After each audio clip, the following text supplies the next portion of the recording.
حکم ہے اچھا گمان رکھو، بدگمانی سے بچو۔ انسان اگر کسی کے اوپر بدگمان ہوتا ہے تو جیسے ہی یہ بدگمان ہوا، اب قیامت کے دن کے لیے اس نے اپنی ہر بدگمانی پر ایک مقدمہ اپنے خلاف تیار کر لیا۔ کیوں کہ حکم ہے کہ بدگمانی نہ کرو، اچھا گمان کرو۔ ایاکم والظن فإن الظن اکذب الحدیث او کما قال علیہ الصلوۃ والسلام، نبی علیہ السلام نے فرمایا کہ تم بدگمانی مت کرو، اکثر گمان جھوٹے ہوتے۔ تو حکم آ گیا اللہ کا بھی، اللہ کے محبوب کا بھی کہ بدگمانی نہ کرو۔ اب جب حکم آ گیا تو اب قیامت کے دن اس کے بارے میں پوچھو گی۔ جو اس حکم کی خلاف ورزی کرے گا اس سے پوچھا جائے گا۔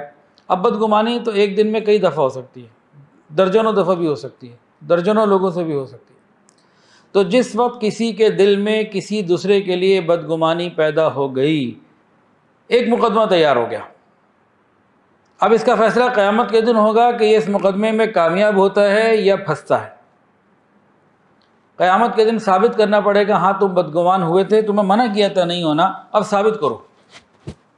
اگر تو وہ بدگمانی ثابت کر بیٹھا تو بچت کی صورت نکل سکتی ہے، اور اگر بدگمانی ثابت نہ کر سکا، پتہ لگ گیا کہ بدگمانی ہی ہے، غلط تھی، تو پھنس گیا۔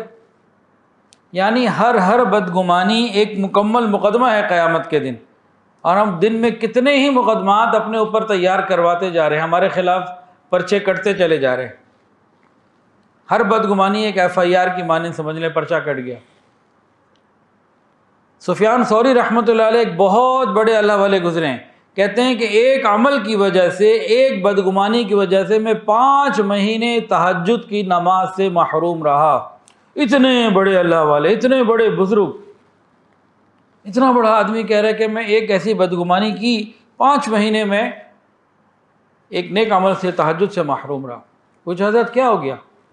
فرمانے لگے کہ میں جا رہا تھا، ایک آدمی کو بیت اللہ شریف میں دیکھا، مطاف میں، یا مطاف کا ذکر نہیں ہے، تو بہرحال ایک شخص کو میں نے دیکھا کہ دعا مانگ رہا ہے اور دعاؤں میں رو رہا ہے۔ ایک شخص کو میں نے دیکھا وہ دعا مانگ رہا ہے اور دعا مانگتے مانگتے روئے چلے جا رہا ہے، رو رہا ہے۔ تو میرے دل میں خیال آیا ریاکاری کر رہا ہے، دکھاوا کر رہا ہے۔ کہتے ہیں یہ گناہ مجھ سے ہوا، 5 مہینے تہجد نہیں پڑھ سکا۔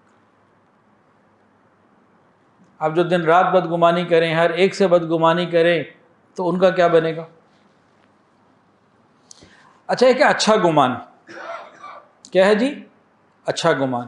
اگر ہم نے کسی کے بارے میں اچھا گمان رکھا، وہ بندہ اگر برا بھی ہے، پرلے درجے کا بدماش بھی ہے، تب بھی ہمیں نیکی کا ثواب مل گیا، تب بھی ہمیں نیکی مل گئی۔ مثال کے طور پر ایک آدمی نماز نہیں پڑھتا، ہم نے اس کے بارے میں گمان رکھا ہوا، اچھا بھی یہ نماز پڑھ کر آئے۔ ایک آدمی غسل کر کے آئے گا، یہ غسل توبہ کر کے آیا۔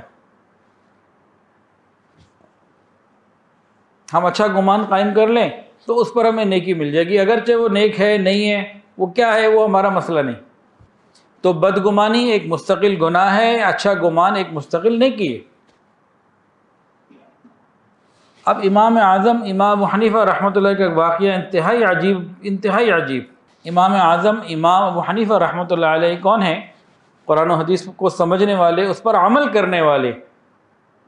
شریعت کا حکم یہ ہے کہ اگر کسی کے بارے میں کوئی بری بات پتہ لگے تو تم تعویل کرو، تم اس میں سے کوئی اچھائی نکالو، اچھا پہلو نکالو۔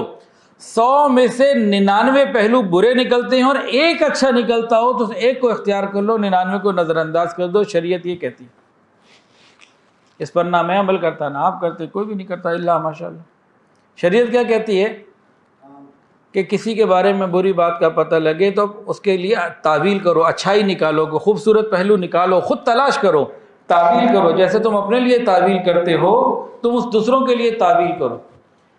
ہم اپنے لیے تو تعویل بڑی اچھی کرتے ہیں، اپنے ہر کام کی چیز کی کوئی نہ کوئی لاجک نکال لیتے ہیں، جسٹیفیکیشن نکال لیتے ہیں۔